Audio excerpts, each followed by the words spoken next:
Découvrez un extrait exclusif de ce livre audio et profitez d'un essai gratuit sur Audible via le lien dans la description. Mais regardez ce qui gisait au fond. Au moins, il a eu une longue vie, pas loin de 60 ans. Peu d'hommes peuvent en dire autant. Et puis, il a vu le printemps. Le soleil déclinait quand il entreprit de nourrir les chevaux. Ils étaient au nombre de 3, sa jument, le palefroid du vieil homme et Tonnerre, son cheval de combat, qu'il ne montait que lors des tournois ou des batailles. Le grand étalon brun n'était plus aussi vif ni aussi puissant qu'autrefois, mais il gardait l'œil brillant et un esprit féroce, et sa valeur dépassait tout ce que possédait Dunk. Si je vends Tonnerre et Noisette, les selles et les brides, j'aurai assez d'argent pour... Il grimaça. La seule vie qu'il connaissait était celle de chevalier errant, voyageant de château en château, s'enrôlant au service des seigneurs en guerre, ne demeurant sous leur toit que le temps des hostilités avant de repartir sur les routes.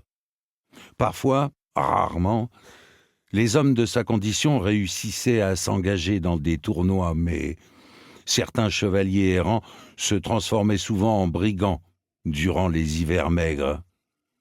Jamais l'ancien ne s'était ainsi déshonoré. Dunk passa en revue les possibilités qui s'offraient à lui.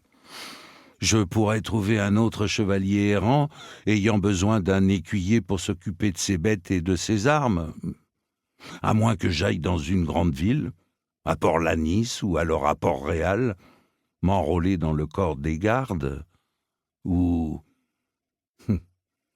Il avait empilé les biens du vieil homme sous un chêne. La bourse contenait 3 pièces d'argent, 19 de bronze et un grenat rayé. Comme la plupart des chevaliers errants, l'essentiel de ses richesses se résumait à ses bêtes, son équipement et ses armes. Dunk possédait à présent un haubert, une cotte de maille dont il avait gratté la rouille des milliers de fois, un demi-aume avec une protection pour le nez et une bosse sur la tempe gauche, une ceinture de cuir craquelée et une longue épée dans un fourreau de bois et cuir, plus une dague, un rasoir, une pierre à aiguiser, des jambières, une lance de guerre de 8 pieds de long terminée par une cruelle pointe de fer, et un bouclier de chêne cerclé de métal, portant le blason de Sir Harlan de l'Arbre-sous, un calice ailé de teinte argentée sur fond marron. Dunk considéra le bouclier, soupesa la ceinture, puis revint au bouclier. La ceinture, faite pour les maigres hanches du vieil homme, ne pouvait lui servir, non plus que le haubert. Attachant le fourreau à une corde de chanvre qu'il se noua autour de la taille, il en tira la longue épée. La lame était droite et lourde, en bon acier, la poignée de bois enveloppée de cuir souple, le pommeau, une pierre noire lisse et polie. C'était une arme simple mais parfaitement équilibrée, et que l'on avait bien en main. Elle était tout aussi parfaitement aiguisée. Bien des soirs avant de dormir, Dunk l'avait caressée avec une pierre et un chiffon imbibé d'huile. « Elle est parfaite, » se dit-il.